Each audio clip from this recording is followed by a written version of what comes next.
Welcome, everybody. We're just going to give it another minute here and let everyone transfer in. Look on the right side of the screen. You will find a chat. If you can just type in a greeting or where you're from, just want to make sure the chat works. Make sure we have some engagement so you know how to ask questions or make comments along the way. So just drop a quick message in the chat piece there. Great. Will, okay. Looks like we're seeing people starting to tune in from all over. Great. Excited to have everybody here today. Some of you have figured out the emoticons there. You can see a smiley face down at the bottom where you can do some interaction. And before we just dive in, quick lay of the land. You should see a shared screen right now, and you should see 4 arrows in the top right corner. If you click that, it'll make it a full screen for you as well if you want a larger view of what you're looking at. And on the right side, you see the chat. To the right side of the chat is a Q&A, so you can type in questions that we can come back to later, and we can vote them up based on the impact of the question. And to the right of that, you'll see polls. There's some polls already in there. Casey, our speaker, will be asking some questions today, and you'll be able to go answer them in those polls as well. So let's get moving here with our Business Planning CEO webinar here for September. Quick reminder or introduction if you haven't met before. My name is Vince Carone. I'm the Director of Content Development here, creating the different training and engagement that we have throughout our platform, our community platform. If you've dove into the LMS courses there, you've seen a lot of what I'm involved in, so make sure you check those out. We also place all of these recorded webinars into the course section as well, so you can come back to them. So why we're here today, why we're talking about building our plan for 2022, the whole purpose of this is to take the next step to formalize our goals for 2022. We want to get a head start on building next year's plan and identify a few of these goals. Chances are you've talked to your advisor about them already.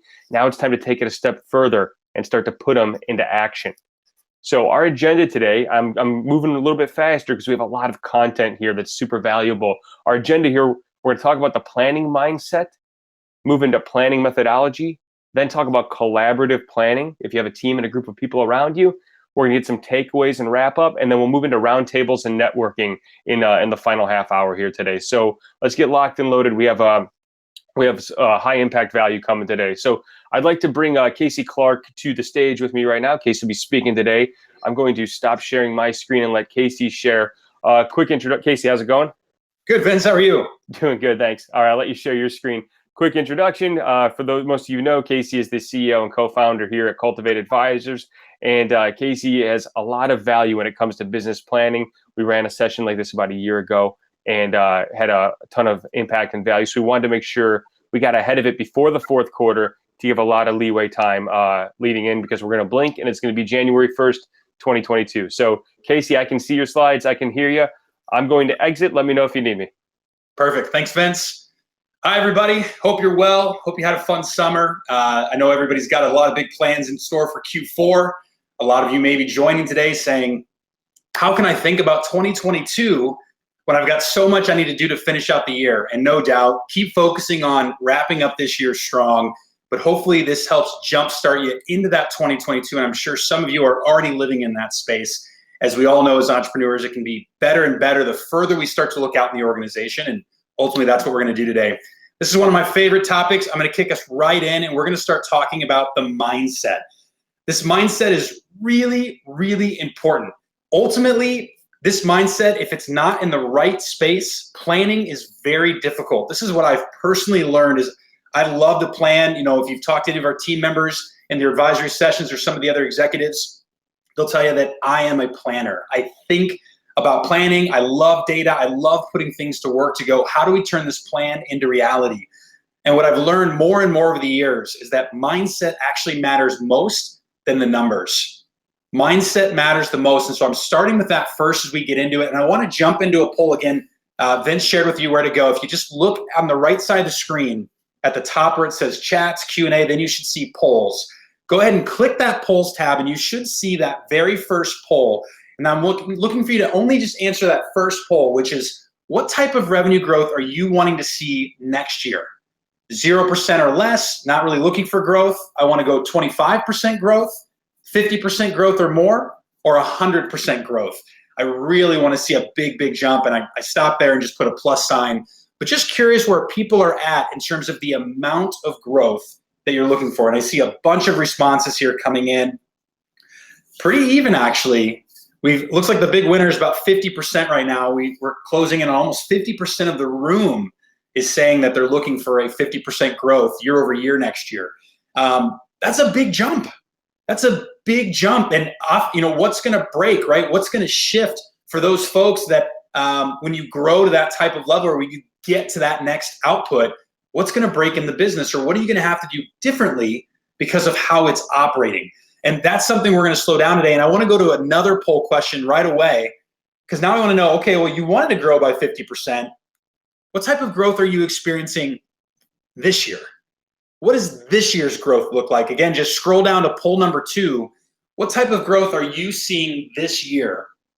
We'll give everybody just a moment, because I want to see just kind of, well, what is the difference here in terms of, what you want to do next year and what you're already doing this year? And again, it looks like there's a decent amount of people here that are seeing that 50% growth. A lot more people in the 25 to 10% range in terms of the growth output. And so you think about these two numbers, it's close to 50% say they want to grow over 50%, but only about 30% of the folks on the call today grew that this year. You're going to have to be better than last year. Now, some of you may say, hey, the pandemic, I'm hoping that's going to turn, maybe something in your industry and some type of specifics there. Everybody's in a different situation. So no judgment. This isn't about accountability. This is just to help make sure I'm getting you in the right mindset to realize planning requires innovation. It requires a mindset to shift. What are you going to shift, and how can you make it the most simple plan as possible? And that's what I have to get you on the right mindset here is your body is present, but are you? So often when I speak with business owners, or even when I personally sit down to go into planning, I just keep thinking about the past. I keep reflecting on the path, and I keep thinking the past is what's going to dictate the future. It doesn't have to be that way. It does not have to be that way. You can absolutely come at this differently, right? And you can think about, am I in the past, or am I out dreaming in the future, or am I right here in the moment and present? It's really important you know which one you're in, because all three can be dangerous. Being too present, not looking in the past, or being too in the past, or daydreaming in the future and not really diving into reality per se, are all things I've seen owners really struggle with when they get into planning. And for those of you that are maybe really looking in the past, I love to just use this phrase of, do you need to have a funeral? Maybe you set goals a few years ago and you're not quite there yet, or maybe it just hasn't been the year you wanted this year. No matter what it might be, you need to think about where you're at as far as, do you need to have a funeral? And you may have seen this model before. First you hit denial, then resistance, then you start to explore, and then you hit commitment. You've got to force yourself to work through this curve to get to the commitment side. If you're not at the level of commitment, if I'm speaking to you and you may be realizing today, I probably need to have a funeral about what's happened so far in the past in my business, you have to be at this feeling of hope and have energy before you sit down and plan. If you go in pessimistic, you're going to look at this all wrong. So make sure you're checking yourself before you spend time planning. Others of you that are really out in the future, you may need to stop and face reality. And what I mean by that is, if you're somebody that keeps, dreaming or keeps talking about what you're going to go achieve, but in the past you've never achieved those types of objectives, are you actually looking at reality? Are you being really truthful with yourself and with your team of what's in front of you? And that's not to slow you down or to get you more conservative on your objectives. It's just, again, it's all about being in this right grounded place where you're taking into account some things from the past. You're acknowledging where you're currently at and where you've come to, but you're also looking forward going, what are we going to change? What are we going to shift? And you need to be able to bounce and bob between those three very easily if you want to get in the right planning mindset. Because ultimately, I've got 7 keys I wanted to give you today. 1, in terms of approaching mindset, take space for your planning. So often I find that our owners, and I'm guilty of this, I don't just reserve space for me to go do the planning. When I do my best planning is actually for me is when I just take a whole day and I call it planning day. That's my favorite. Or when I make a meeting, a specific meeting for me and my team only for the purpose of planning, and we give ourselves space to do this. When we try to leverage it with all the other things going on, I find it never gets done. And most importantly, it doesn't get done well. Number 2, give your team space for planning, right? Make sure your team knows that they have a separate meeting if you're going to incorporate them. Make sure they take space in their calendar for just planning. Again, don't make them do it on the nights and weekends. Make it as a part of their workday. It's an important part of their role if you're giving them as an executive a chance to do planning. Step 3, plan out multiple scenarios. Don't come in with the expectation of we're going to plan to X. Instead, come in and go, let's see what the plan tells us, and let's then run multiple scenarios. Let's run it really bad, horrible day, stress test the business. This is kind of like, what if we just did what we did this year? What would happen? What would happen if we grew by 100%, 200%, 300%? Until you start to throw this scenario, you'll never know if you can actually achieve it and what those numbers and what that implementation plan is going to look like. So don't come in so rigid. Instead, try to become a little bit more gray when you're in the planning phase. You'll turn more rigid when you get into the implementation phase. Very, very important to understand the difference. Step 4 is be really firm on your macro objectives. So again, what am I referring to? I'm saying, this is my revenue goal, or this is what's really important is we're going to achieve this at the end of the year. But be more open to the path with the micro. Don't just build. Everybody likes to start to build their plan with the micro to add up to the macro. Not the right way to do it. You'll stunt your growth massively. Instead, look up, look out. Think about when you're driving in a car, you don't look at the hood of your car, you're looking out at the cars in front of you. That's how you have to think about this. And if you do that, you'll get the macro goals right, and you'll start to open your mind in terms of a mindset of the micros, that path, it can get created in multiple different ways, maybe differently than how we've done it in the past. My 5th tip here is make sure you're simplifying down to key performance indicators. My rule is 5. I'll talk more about this as we get into the methodology.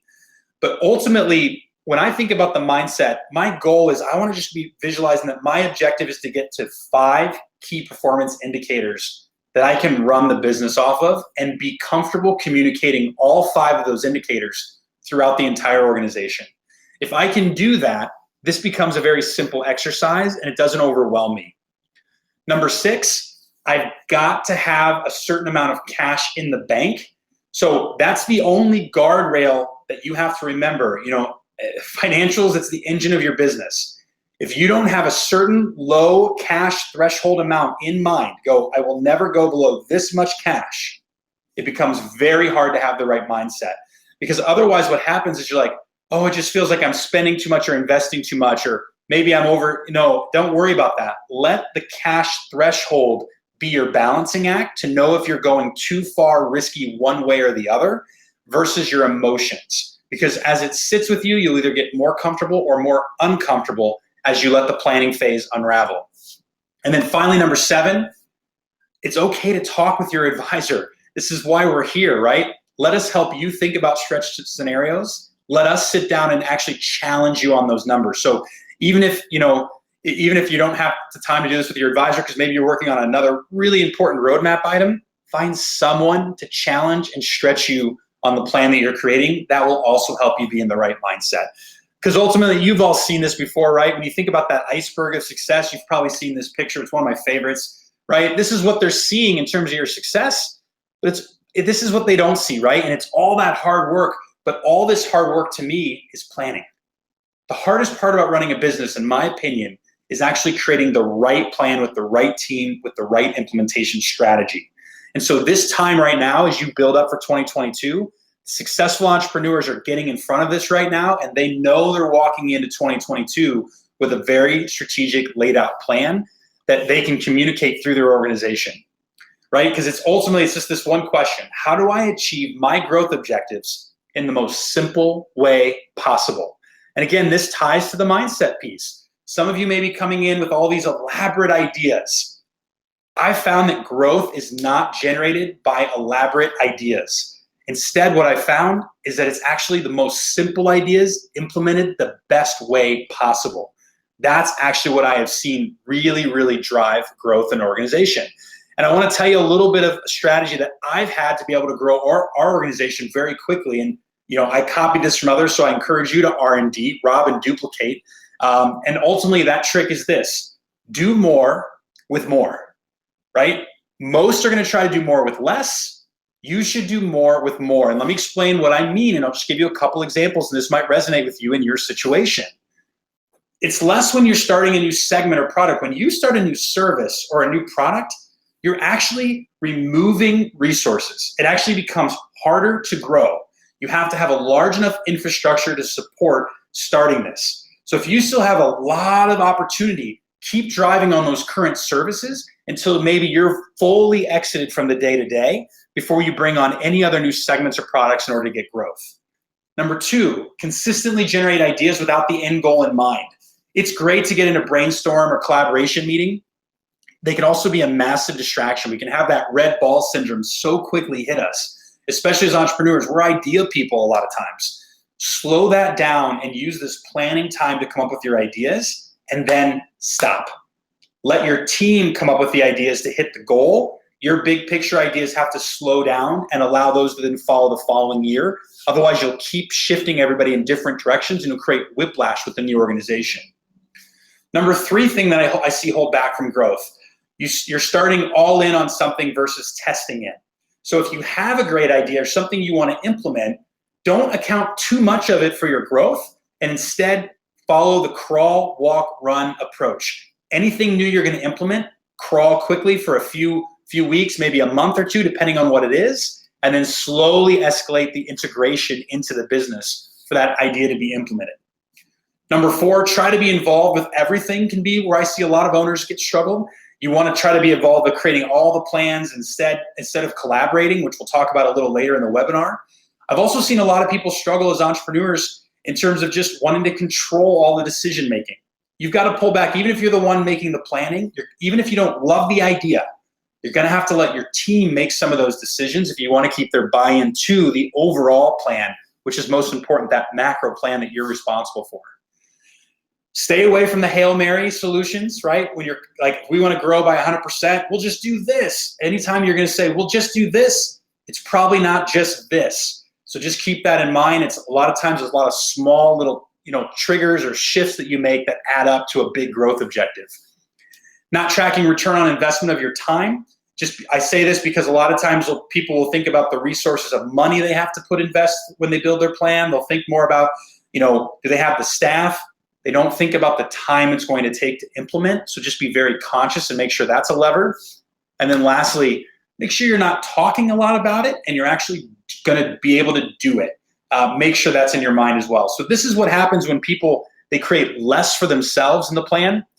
Let's flip to the opposite for the mindset so I can just share here. The more piece of it, when you just slow down and plan and focus and get really clear on what are the goals and why are the goals, because that allows you to communicate for others to follow.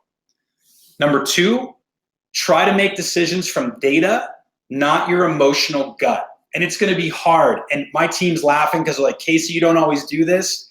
Exactly right. It is so difficult. It's so difficult. And here's why. You just know in your mind something can change if you did something different. I know all of you have that moment. But when you look at the data, it just says it's not true. Follow the data. And if you have an idea, pilot it in, learn it. And from there, you'll see if you can start to shift some of that data to then make that formal decision. Another thing that can help drive growth and give you more is that macro and micro. Starting to communicate that in your organization and be clear, this is a macro goal, this is a micro goal. Micro goals can change, macro goals cannot. That's just a mindset that has to be described that help people go faster. The accountability, taking time to slow down and think, how am I going to hold accountability differently next year through the leading indicators? That does not have to be the stick, by the way. People hear the word accountability, they think, oh, you're going to use the stick and you're going to drive, you're going to whip, right? It's not what you actually have to do. You can also hold accountability with the carrot. Are you going to create different incentives? Are you going to shift up compensation? What are you going to do to align these leading indicators and these key performance indicators back to accountability drivers for your team? That will drive faster growth. Can you invest in strong support and leadership of your team? That can drive more. And then again, a product or service, the way you know how to do it, right? The way you do it currently, do more of that. That way you don't have to change as many things and you can focus on the growth versus changing the product or service. And last but not least, streamlining your systems and processes. That can be a great use of investment in time that'll ultimately speed up the output. So This is just kind of my appetizer course here of getting your mindset in the right place, and also just how to think about what drives growth and what doesn't drive growth. Because I find that often people do more with less when they try to grow, and they wonder why they actually had a worse year or they didn't quite get the growth that they wanted. So now let me give you a methodology that you can follow. This is something I've used for a lot of years, but I want to make sure I know where everybody is. Again, jump to that poll tab once more for me here if you don't mind. Scroll down to number 3. And what I'm looking for is how far along are you in the 2022 plan, right? Have you started yet? You have a lot of thoughts, no formal planning. Have you started the formal plan, but you've got a ways to go? Would you say maybe you're halfway through the formal plan? Or are you just an unbelievable all-star and way out in front of everybody, and is your formal plan already complete? So again, just jump to that tab. Let's have everybody vote here. We'll give just another minute or two. Perfect. So quite a few people are jumping on the votes. Thanks for that, everybody. It's super helpful just to see where we're at. So a decent amount of people, right, have actually already, they've got a lot of thoughts in their head, but they haven't actually started. And there's another, kind of second place there. They've started the formal plan, but they've got a way to go. That makes sense. You've got to make the decision from this webinar to get started now and start to put some things in play. And I'm going to show you a few ways to do that. This is ultimately my methodology that I like to follow, and we're going to kind of go through a small workshop as we do this, so you kind of just get the really kind of abbreviated version so you understand it and then can go apply it with you and your team. And it's 5 really simple steps to planning that I've learned. 1, slow down on your vision and long-term goals. 2, get the annual macro goals set. 3, get into the micro and identify those key performance indicators. 4, you're going to come up with your initiatives and prioritize them. And then 5, you're going to get into micro planning of actually initiative implementation. And I continue to find that these 5 steps is really easy to communicate to your team so they can follow along with you and you know where you're at. So let's go through these one by one so I help you get over the line. First one, vision and long-term goals. And some of you may be saying today, I've got this down. Do you? If I were to go ask all the team members, do they know? I find this to be a very challenging piece, and often what people will skip over so they can just get into the numbers or get into the details of the plan. The biggest question you need to ask yourself, why are you doing this? Why are you an entrepreneur? Why are you, aiming towards this objective or this goal? And then what is it that you want in the next 3 to 5 or 10 years? I don't set an annual goal because it just sounds good. So some of you just said when the first poll came out, I'd like to grow by 50%. Why? Do you know if you'll be more profitable then? Do you know if the business will be easier? Are you going to be more hands-off? Are you going to get to work less? Are you going to get to take more time off for vacation? Is it going to hit a certain level of wealth that's important to you for long-term objectives? Connect the why and make sure you're very clear on what these 3, 5, and 10-year goals are, not only for the business and the people of your organization, but more importantly, you. You as the entrepreneur, at the end of the day, the buck is going to stop with you. Make sure you know why you're doing this. This is going to make your 1-year objectives so much easier. So take a moment. We're just going to take a few seconds. Write down that 3 or 5-year goal, something really simple, just maybe a number, maybe it's a revenue number or a profit number or a number of customers serviced, whatever it might be. Just write down what that is in the next 3 to 5 years. You probably already know this number somewhat. And then work it back to your first year. What's it going to take next year to be in pursuit of that 3 to 5 year? And if you're open to sharing in chat, throw it in there. It helps when people get to hear different ideas of what people's simplified versions are, simplified vision, versions of the vision, I guess you could say. But throw it in there so people can just start to get an idea of going, this is what I want to achieve. Joey, thanks for being brave here and sharing that in terms of what you're working towards. Really having this clearly defined is step 1. And it's not just for you when you're planning with your team, because we're going to talk more about collaboration in a moment. You also need to pull from them what is their vision and their long-term goals that they're going to be able to operate on, that they're going to be driving towards. Because everything needs to be pursuit of the future. Otherwise, you're just rebuilding the business every year, and it's an exhausting way to run a business, especially if you're trying to create growth. Now we're going to set our macro annual goals. What are the 3 most important metrics that you want to hit next year? I generally go after revenue, profit, maybe employee count or customer service. Again, highest level. Now, you may have something specific for you in your industry. No one's going to tell you these are the wrong goals. They're your goals. All you need to be able to do is, if you were in a one-on-one conversation with me or your advisor, and I said, how do you know you're going to hit that next 3 or 5 year goal? You'd be able to tell me, well, if I do this next year, I'll for sure be on track. That's all you need to have clarity on. So again, just take a moment. What are the 3 most important metrics that you want to go hit? So you've got this 3-year objective. Now, what's the 1 year? And what are those 3 most important goals? And again, feel free to jump in the chat so people can see examples, but also fine to just follow along on your own piece of paper or on your computer, no problem. And these have got to be things that you're comfortable sharing. Maybe not the profit goal, right? But ultimately, you need to be able to go to your organization and shout from the rooftops, this is what we're trying to achieve as an organization, because these are going to be the pillars, the North Stars per se, that all the planning is in pursuit of. And so some of you may just quickly scribble down the 3 things. Oh yeah, that's what I want to do. Great. Are you ready to say no to anything that doesn't get you to those 3 things? Because that would be my expectation in the planning phase. You will say no to anything that doesn't drive towards those 3 objectives. So be mindful and be careful what you choose when you're putting these in place. Step 3. So what have I done? I've got my vision. I've got my long-term set. I've got my macro goal set. Keep in mind, everybody, you can follow this same program when you're collaborating and you're helping your team members plan. This is a universal system, not just for business owners. Step 3 now is I have to take that annual macro goal and I have to break that down now into KPIs, key performance indicators. I use a different word called leading indicators. I think it tells the story better.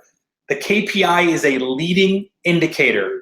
This means if we achieve this metric, we're most likely going to achieve the annual objective. If I achieve this metric in a short-term basis, it will most likely add up to a long-term 1-year objective. I think this is probably the hardest part of planning, is the KPIs, identification, and picking the right ones, because they connect to comp, they connect to buy-in from your team, they connect to all different aspects of the business. And so I'm going to slow down and spend a few more minutes on this. And I just want to give you a simple example. For those of you who've seen my webinars, you know I love to talk about lemonade stands.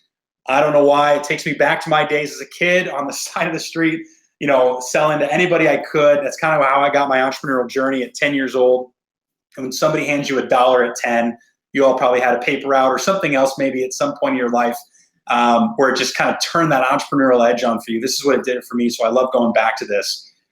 But let's say I have a revenue goal of 400,000. I just picked a round, simple number. Well, most people are going to run their business and go, we're going to drive towards 400,000 in revenue. It's one way to run a business. The other way to run a business is what I call actionable goals, these KPIs, these leading indicators. And so I say, well, you know, it's hard to communicate 400,000. I can't really tell my customers that, but I could tell the customers our goal is to sell 100,000 cups of lemonade, because I need 106,000 based on my average order, my average cup of lemonade that I sell in terms of this analogy. And I just want to show you how to break down a KPI and the level of detail. I'm going to give you a couple tips, and I'm going to ask you to take a moment and do this in your own business. And you've all done this in some regards. Either your advisor's already helped you do this, or you generally just do this. You plan backwards to an extent. Some may be strong at this, some may be kind of weak at this. But I just think about this actionable goal of 106,000 cups. And I go, okay, well, if I'm open 8.5 months, that's 12,500 cups a month. Is that helpful? I don't know. I'm going to keep going. All right, if I'm open 37 weeks, it's 2,875 cups a week. Is that helpful? I don't know yet. It seems kind of still uncontrollable. I'm open 260 days a year. All right, that's 410 cups a day. That feels a little better, actually.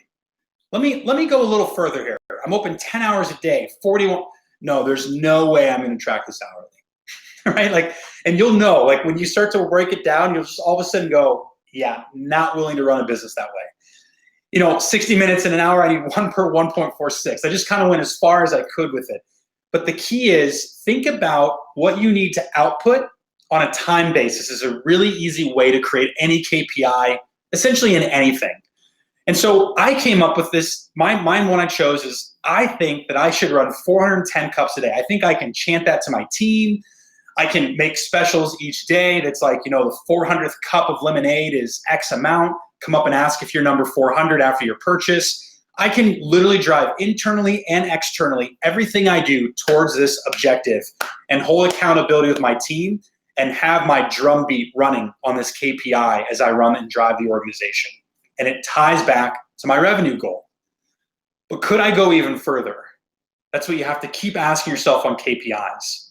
What if my average purchase is 1.87 cups per purchase? So every time a patron comes to my stand, they buy on average 1.87, right? Sometimes they buy 1, they buy 4, but it averages out to 1.87. I need 219 people to come to my booth. Gosh, that totally now starts to totally connect to revenue. I also can use that for marketing. Okay, how many people am I going to need to market to get there? Everybody who comes up to my booth, they mostly all convert. I don't have a big sales process in this type of industry.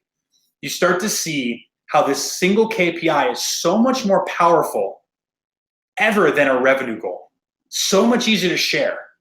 When you onboard a new employee, we have to sell 220 patrons a day. We do whatever it takes to make that happen. Every decision we make is in pursuit of that. Your goal is to find 5 of these. You can personally probably manage between 3 to 5 KPIs that you track the most. And I always get this question, does that mean I just forget about all the other data? No, that's not what I'm saying. I'm saying at the highest level, when you're looking out the windshield, over the hood, at the cars in the front of you, as you run and drive and navigate the business, you are thinking about these 5 KPIs. If a KPI is off, of course, you're digging into all the other levers. Are there enough people walking past the booth, right? Have we put out enough flyers? Whatever the tactics are for your business. You'll get into those other details, but you've got to pick those 3 to 5 and build the whole plan off of those 3 to 5. And again, you can have 3 to 5, and then your VP of Ops can have 3 to 5, your marketing director can have 3 or 5, your sales rep can have 3 to 5. Again, smaller is better for employees. I generally find employees do better with 2 to 3, and owners can then handle 3 to 5. Again, depends on your talent, depends on the business, but that's generally what I continue to find as we work through this. So that's a leading indicator. So now the question is what's your leading indicator? Are you able to identify that? And where do you identify these leading indicators? You can actually take our propeller methodology. If you haven't seen this, I'm assuming most of you have at this point. It's a simple kind of methodology we have. We believe a propeller is what helps you grow and scale a business. You need a symmetrical propeller. Your skill, your team skill, your processes and systems all have to be on an equilibrium that allows you to take flight. You need a large enough engine for financials. On the growth side, you need sales and marketing. On the capacity side, you need leadership and recruiting. And you got to make sure everything's working together, both productivity-wise with hours, but also with gears, meaning technology and automation and systems. Together, this gets a really fast propeller, which creates scale. You can steal this and break down your business plan this way. What's your financial plan? What's your sales plan? What's your marketing plan? What's your leadership plan, your recruiting plan, and your productivity plan? And sure, add 1 or 2 more that make sense for you and your business, no problem. But I found these all work across every business I've ever had a chance to advise in or be a part of as an owner or even an employee. This works, it's very simple. And I want to help you think through what these might look like. When you think about the financial engine, you're usually building a pro forma. That means it's a future prorated plan. I know a lot of you have these. Some maybe haven't got to this yet on their journey, depending on where they're at their advisor. Little plug here, we now actually offer Live Plan for free to all of our clients. It's included when you work with us. And that is an automated tool that will pull in everything from your financial system. It's mostly just through QuickBooks. But then from there, we can actually help you use the technology to lay out, and you can track the plan versus actual. This is a great way to be able to see this. And when you're going through it, just remember, it's a future projection, not historic data. So what your accountant does and what bookkeepers do, that's all past historic. The planning you're going to do is future-based. In the process, you have to process through any changes that happen. So when you look at the historics to build the plan, I'm going to spend more on marketing to create growth. That's where you have to come up with some of those levers. So a few KPIs that I've seen in the past that have worked really, really well for me is I think a lot about customer acquisition cost. How much am I willing to spend to generate more customers? Do I get this many customers for this much being spent? That can be a really good financial metric. Or total budget. How much am I planning on spending on labor? How much am I planning on spending on everything else? I have to stick to those dollar amounts. Again, it's all going to be specific to you, which is why it's so helpful to be reviewing this with your advisor, because I can't speak to the individual situations today. I can only speak to the general. On the propeller side of things, after you're past the financials and you're into the blades, what I like to do is I like to take the financial plan, I like to take the revenue from the financial pro forma, and then I like to break that down into all the sales metrics of sales conversions and pick what are my KPIs for sales, and I tie it back to the number of leads. So again, I build my financial budgeting, I build my revenue. That tells me my financial objectives, that tells me my cash flow plan. Now I'm going to take that revenue and I'm going to work that backwards into sales metrics, number of sales meetings or number of people on my website, depending on if it's e-commerce product versus a service. I'm going to work that all the way back to the number of leads. Now that I have the number of leads I need, I know that's now a marketing plan. So now I'm going to build my marketing plan. What are all the sources of these leads? How much budget am I allocating from the financial plan? I'm going to break that down by source. Now my plans are talking to each other and they are connected. In fact, often my plans are all in one big Excel sheet with a tab for each of these is what I found has been the easiest. That way when I change a lever, it changes the entire plan. That leads me into leadership. Well, based to produce that much revenue, how many widgets will I need? What will that cost? Or how many people will I need to produce or service that widget?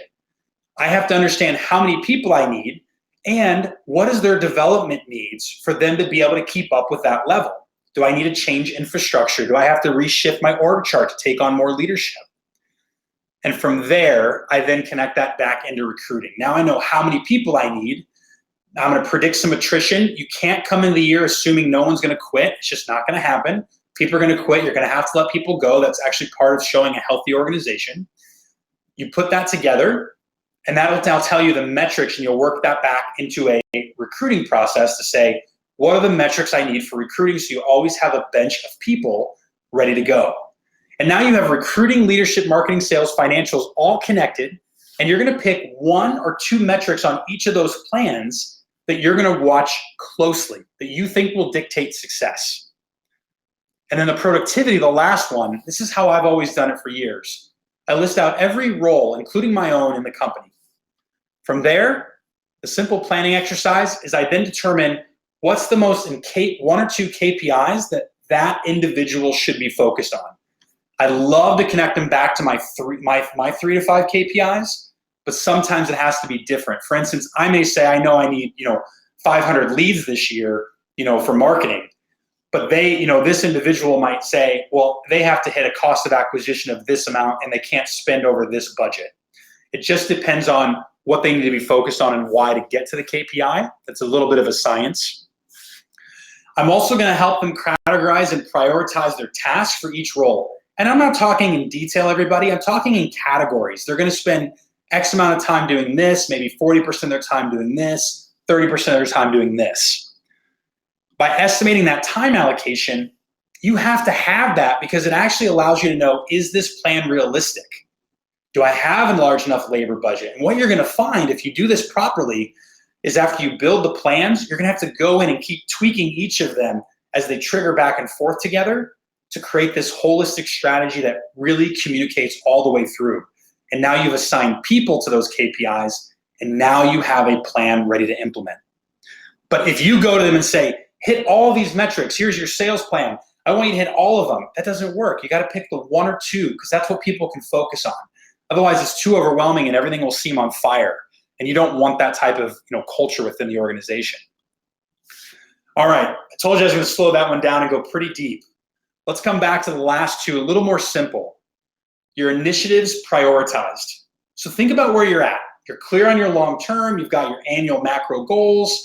You've broken it down into your KPIs. Your team have their KPIs. The plan's all working. Now you prioritize your initiatives. This is where all the ideas come into play. Well, we want to see a conversion increase of 10%, and we want to get 20% more leads, and we want to retain 10% more clients. Those are 3 objectives we have to hit.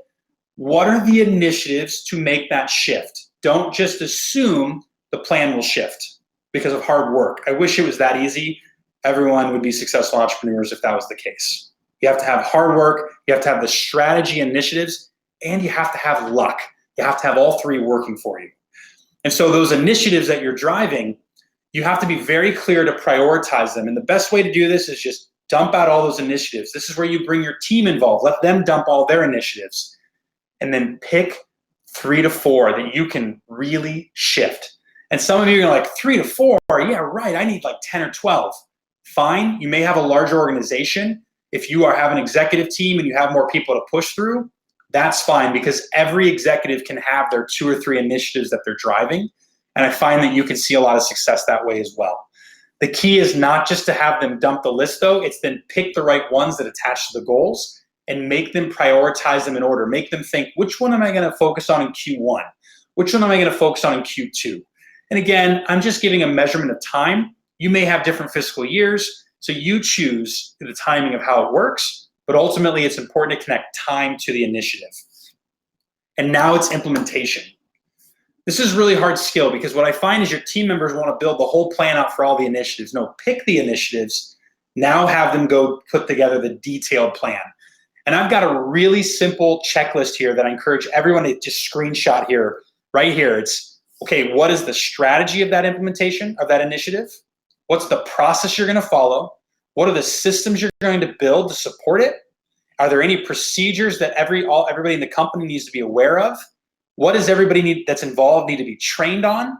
And what's the leadership to hold accountability and follow through on it? If you can answer those 6 things about an initiative, it's ready to be implemented. And again, you don't build the initiative implementation plan for all of your initiatives. You only build it for the first 1 or 2 you're going to implement at the beginning of the year. That was a handful, and it's a lot of information, but this is a simple system that we're going to send out to you that you can follow, and again, just show to your team. Now, I also get a lot of questions about timing.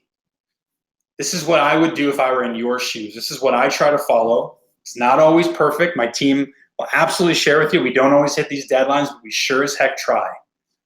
Get together your long-term goals and your annual goals kind of clearly defined by September. Start to really get those KPIs locked in and the detailed metric plans by the end of October. Start to be working on initiatives in November.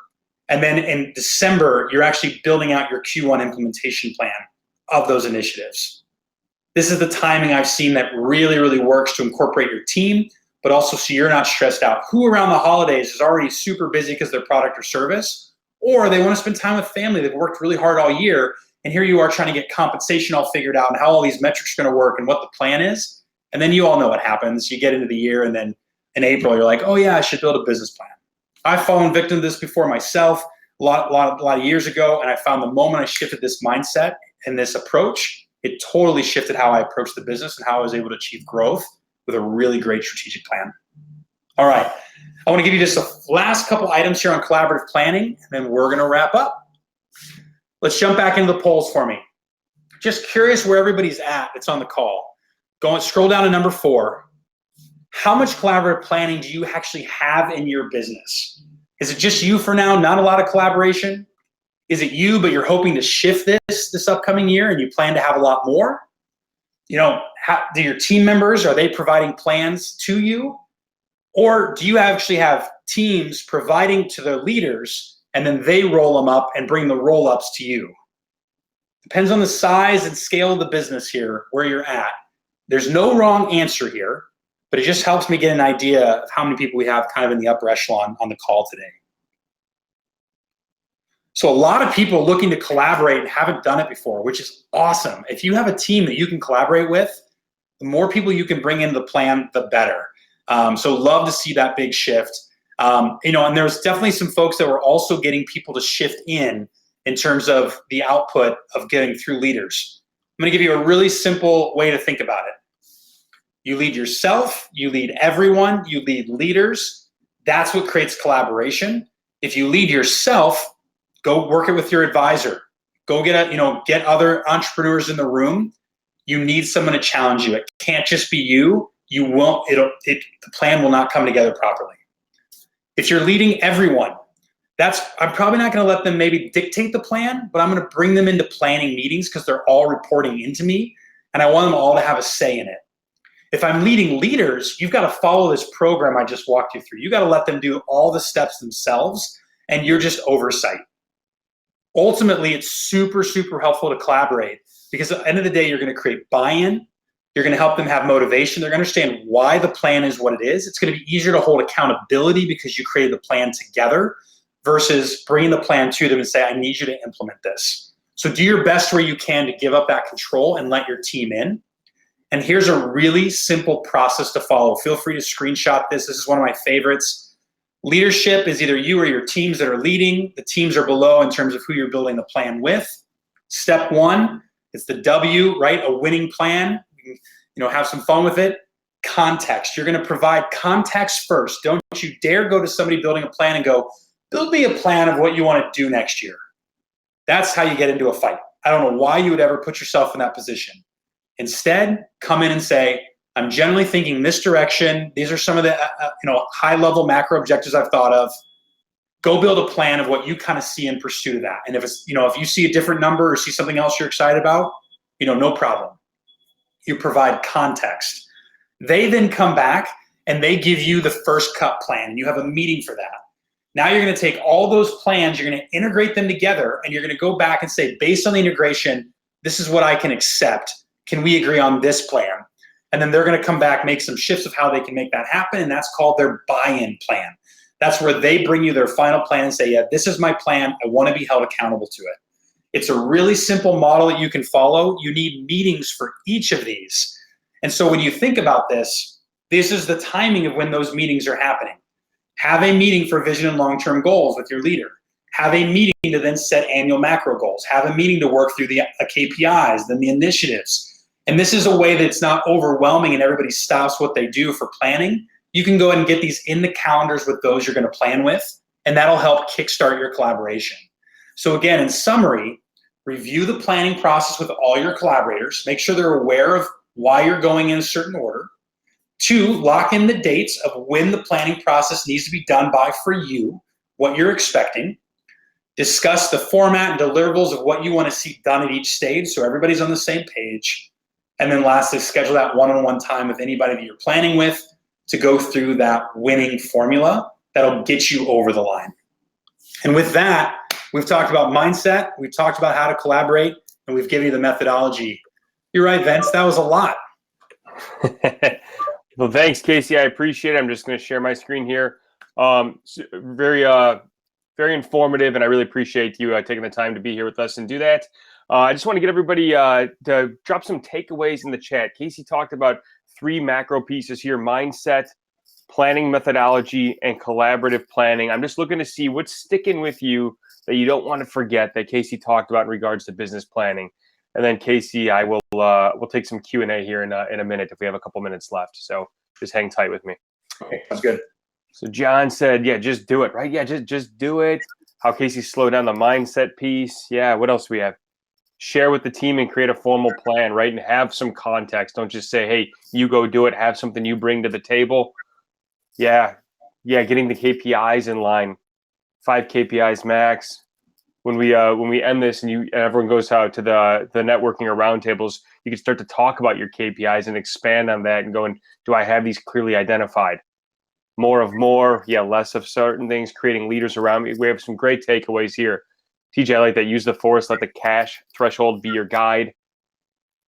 Make adequate time for planning. So we've gotten a lot of value out of this. We want to make sure we start to implement this. We are a quarter ahead of this, and we are going to carry this theme through our catapult session, which we're going to talk about, our event that's coming up in October here. So great takeaways. You'll notice next to the chat, there is a Q&A box.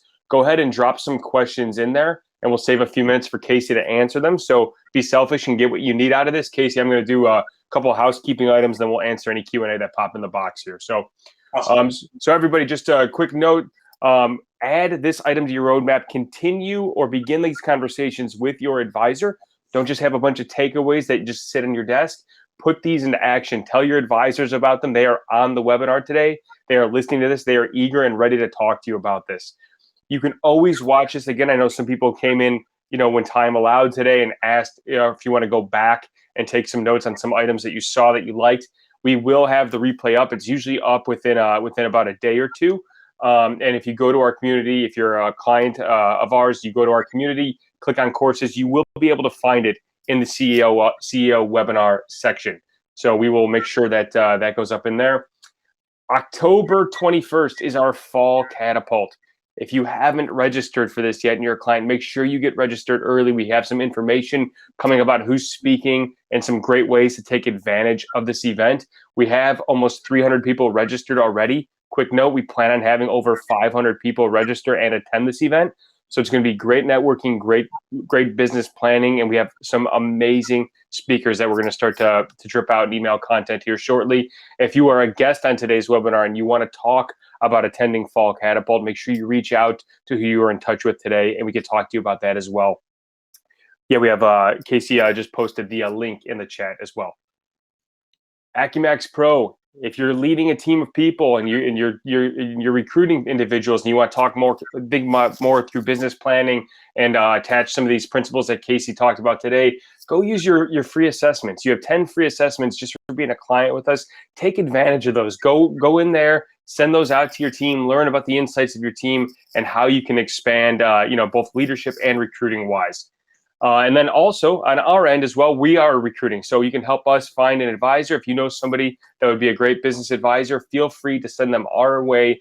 And if you help us find a new team member, you get a Cultivate referral gift. So I'm going to pause here. Casey, let's take some Q&A questions here. I'm going to stop my share. All right. So Taj, can you talk more about the cash threshold and how to know what that is? Yeah. This is super important. So when you get your revenue and you get your expenses in, and I'm not talking about a P&L statement, I'm talking about cash. So I'm talking about when you take in all those cash accounts, what is the balance of that cash going to be with the in and outs of the organization? And again, that pro forma is what's going to tell you. And again, if you're not on Live Plan, Taj, and your client, jump in with the advisor and ask, can I get on Live Plan? Because that will tell you what your cash is going to look like. And that threshold is essentially a number that you want to choose. So a lot of people have rules. They'll say, I want it to be, 2 times the amount of my overhead expenses per month. So if I spend, $200,000 a month, I want to have $400,000 in the bank. What is the dollar amount you want to have in the bank to where when the opportunity hits you, you can take it? And I'll give the biggest hint I can. More cash in the bank is better. Too often people are afraid to take small debt vehicles or use credit lines to get the cash in place so you have enough cash to run the business. So again, in pursuit of today, I was speaking to, as TJ pointed out, the force. Don't fall for the victim of, I can't spend money there, I can't do that. Just look at that cash flow threshold and make sure that cash never drops, whatever that zero is for you. It's going to be a different number for everybody in terms of where comfortability and risk tolerance is. Awesome. Thanks, Casey. We'll give everybody another opportunity here. Drop one in Q&A or chat here. We'll give it about another 30 seconds or so. And if not, I will turn everybody loose to go out to network. So while we're waiting, so what will happen here is when I end this session, you'll be back out in the lobby and you'll see 2 options. You could do speed networking, where you'll be one-on-one with somebody else that's on this webinar. And we would encourage you to use that time to make some connections, see how you can help each other. And if you want to just sit down and have some conversations in a group, go sit at one of the round tables. Some of the advisors will join those round tables. And we'll have it open until about 1:30 Central Time. Have some conversations around KPIs. Casey, do you have any specifics that they should talk about in terms of KPIs at those round tables? I would just try to do a KPI exercise, throw out to the group, here's my big macro number, here's what I'm thinking is for a KPI, and let the group challenge you and try to help you work it backwards. It's always easier for somebody not so close to help you break down your own business than yourself. So just that exercise alone would be a lot of fun for everybody. Well, that's great, Casey. Again, I appreciate your time today. For everybody, we will have this recording up within the next business day or two. Be looking for it in our community portal, and hopefully, we will see everybody at Catapult. So go enjoy your networking and roundtables, and have a great rest of your week. Thanks, everybody. Thank you.